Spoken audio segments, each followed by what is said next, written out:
Hello everyone, welcome to my channel. आज आपण लिहिणार आहोत मराठी प्रकल्प.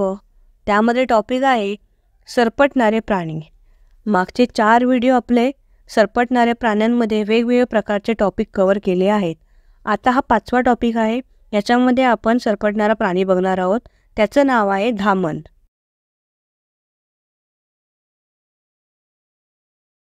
प्रस्तावना. आपल्या निसर्ग परिसरात आपल्याला नेहमी दिसणारा सरपटणारा प्राणी म्हणजे धामण होय. हा प्राणी सरीसृप वर्गात येतो. सापाच्या अनेक जाती आहेत. त्यापैकी एक म्हणजे धामण होय. भारतात ही जात सर्वत्र आढळते.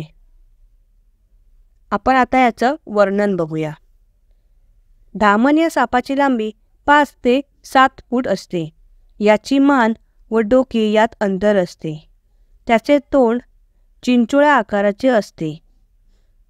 डोळे बटबटीत असतात. हिच्या नाकपुड्या मोठ्या असतात. शेपटी गोलाकार व टोकदार असते. रंग पिवळ्या, काळ्या, चॉकलेटी व हिरवट अशा वेगवेगळ्या रंगात धामण आढळतो. या सापाच्या खालच्या पोटाचा भाग राखाडी पिवळ्या रंगाचा असतो. डोळ्यात पिवळ्या रंगाची झाक असते. अन्न. धामण या सापाचे प्रमुख अन्न उंदीर आहे. हा साप उंदीर, लहान पक्षी, पक्ष्यांची अंडी खातो. तसेच बेडूक, पाली, सरडे, सापसुरळ्या व इतर साप धामण खाते.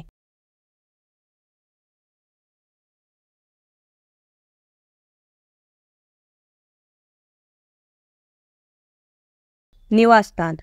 शेताच्या आसपास माळरानात हा साप प्रामुख्याने आढळतो. इतर माहिती. धामण साप चिडला की त्याच्या मानेजवळ भाग फुगतो आणि दंश करतो. हा साप अत्यंत चपळ असतो. धामण झाडावर सुद्धा चढतो. तसेच त्याला पाण्यात सुद्धा चांगले पोहता येते. धामण दिसायला नागासारखाच असतो, परंतु त्याला नागासारखा फणा काढता येत नाही. म्हैस व धामण यांची नजरानजर झाली की म्हैस मरते अशी समजूत आहे.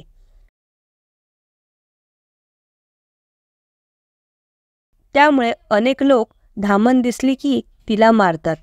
परंतु धामण सापाचे मुख्य अन्न उंदीर आहे. शेतातील धान्याच्या कोठारातील उंदराचा शोध घेऊन त्याचा नायनाट करतो, म्हणून याला शेतकऱ्यांचा मित्र म्हणतात.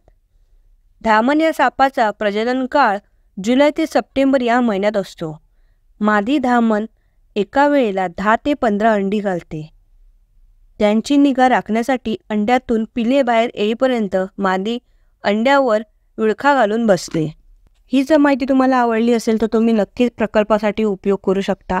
आणि हा व्हिडिओ आवडला असेल तर व्हिडिओला लाईक करा आणि जास्तीत जास्त लोकांपर्यंत शेअर करा. थँक्यू.